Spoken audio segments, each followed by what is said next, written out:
सामाजिक न्याय मंत्री संजय शिरसाट यांना आयकर विभागाची नोटीस आलेली आहे। या नोटिशीमध्ये त्यांना त्यांचे आर्थिक व्यवहार ज्या संदर्भात विचारणा केली गेली आहे। अशा प्रकारे आयकर विभागाची नोटीस पाठवण्यामागे काही राजकारण आहे का, या संदर्भात मंत्री संजय शिरसाट यांच्याशी संवाद साधला आमचे प्रतिनिधी उदय जाधव यांनी। आपल्यासोबत मंत्री संजय शिरसाट जे संजय शिरसाट तुम्ही मोठा गोप्यस्फोट केलाय, काय नेमकं म्हणायचं तुम्हाला? कशाबद्दल? आयटीची तुम्हाला हे नोटीस आली त्या संदर्भात? आयटीची नोटीस आली, त्याच्यात गैर काय? आयटी विभाग हा स्थापन कशासाठी झालेला आहे की तुमच्याकडे असलेली प्रॉपर्टीचं विवरण जेव्हा तुम्ही देतात त्याच्यामध्ये काही जर चूक असेल किंवा त्यांना वाटत असेल की याच्यात थोडी तफावत आहे त्याच्याबद्दलचं स्पष्टीकरण मागतात आणि ते देणं हे प्रत्येक नागरिकाचं कर्तव्य आहे। म्हणून आयटीने काही चूक केलेली नाही।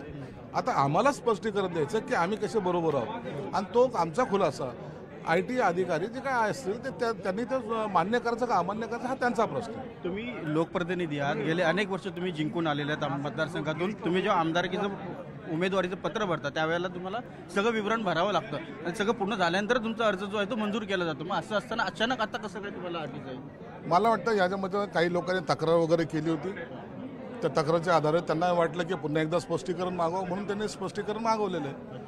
आणि हे जे विवरण असतं शपथपत्रात आमचं सर्व आहे, पैसा कुठून आला, कसा गेला, कसा खर्च झाला किंवा असलेली संपत्तीमध्ये वाढ कशी झाली याचं सगळं विवरण दिलेलं आहे। आता त्याला पुन्हा स्पष्टीकरण असं वेगवेगळ्या पद्धतीने देऊन त्यांचं समाधान करणं एवढंच आमचं काम आहे। कोण असमाधानी आहे याच्यामध्ये काही राजकारण आहे का? नाही, राजकारणी लोक राजकारण करतील, परंतु विभागावर माझा कोणताही आक्षेप नाही आहे। त्यांनी त्यांचं काम करतायत। तुम्ही त्यांना सगळे सोपस्कार पूर्ण करणार? निश्चित त्यांनी दिलेल्या नोटिसीचं परिपूर्ण उत्तर आम्ही त्यांना देणार। कारण मीट्स हॉटेलचं प्रकरण गाजलं त्यानंतर आता पुन्हा तुम्हाला आयटीचं जर नोटीस आली असेल तर याच्यामध्ये काही राजकीय हितसंबंध किंवा राजकीय हितशत्रू असण्याची शक्यता आहे? अहो, शत्रू असतात, राजकारणामध्ये शत्रू नसतात असं समजून चालायचं कसं? म्हणून आपण त्याची काळजी करत बसण्यापेक्षा आपण चांगलं राहिलेलं बरं। म्हणून माझं कोणत्या याच्यामध्ये कोणता इन्व्हॉल्वमेंट नाही आहे आणि हे सगळं तुम्हाला काही काळानंतर स्पष्ट दिसेल। News 18 video journalist Umesh Govilkar, Uday Jadhav, news 18 Lokmat, Mumbai.